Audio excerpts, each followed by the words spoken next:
Plan বা এই মধ্যপ্রাচ্যের কান্ট্রিতে বা ইরানকন যে কোনো এই বড় বড় কান্ট্রিতে যে প্ল্যান্টগুলো তৈরি হয়, এই প্ল্যান্টের যে কাঁচামালগুলো হয়, মানে কাঁচামালগুলো লাগে, মানে যেগুলো পাইপ বা ভাল্ব বা বড় বড় যেসব মানে এসএস পাইপ, সিএস পাইপ, বড় বড় পাইপগুলো যেগুলো হয়, এগুলো বেশিরভাগই আসে মনে করেন যে ইউরোপ থেকে।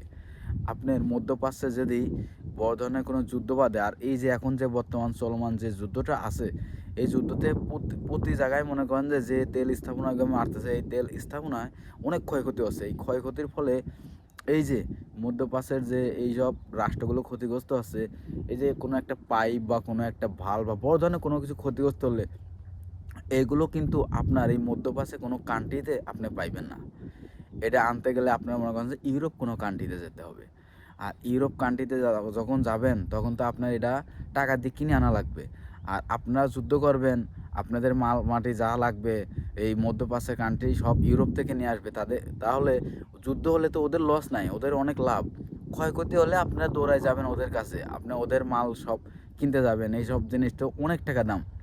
আমি অনেকগুলো ভালো ভালো পাসপাতি আমি দেখছি, বেশিরভাগ made in Spain, made in Italy, made in Germany, made in Korea, বহুত মানে এই ইউরোপ কান্ট্রিরই বেশি।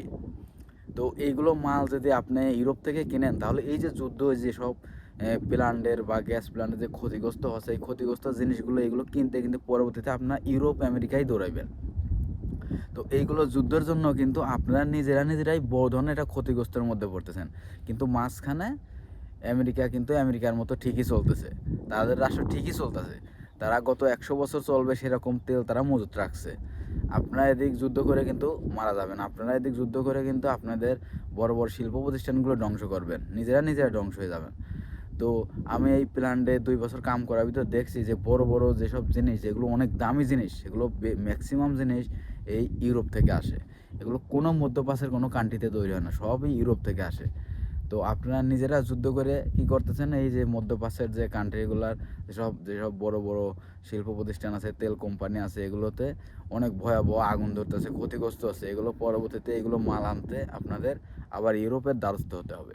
তো যুদ্ধ হলে তাদের কোনো লস নাই, কারণ যুদ্ধ হলে পরে তাদের রমরমা ব্যবসা, যুদ্ধ হলেই তাদের ব্যবসা, আর যুদ্ধ না থাকলে তাদের কোনো ব্যবসা নাই। এই জন্য তারা যুদ্ধ থামানোর জন্য যে টাকা খরচ করে, যুদ্ধ বাঁধানোর জন্য তার চেয়ে বেশি টাকা খরচ করে। এগুলো আছে এগুলো রাষ্ট্রের আছে সবচেয়ে বড়ই। তো এই যুদ্ধ চলমান যদি থাকে তাহলে দেখবেন যে পরবর্তীতে যুদ্ধ থামে যাওয়ার পরে দেখবেন যে ইউরোপ আমেরিকা অনেক বড় বড় ব্যবসা করবে এইগুলো নিয়ে, কারণ তাদের কাছে যেতে হবে, তাদের কাছে আপনাদের সেসব মাল মাটি সব কিনতে হবে। এর জন্যই তারা চায় যে যুদ্ধ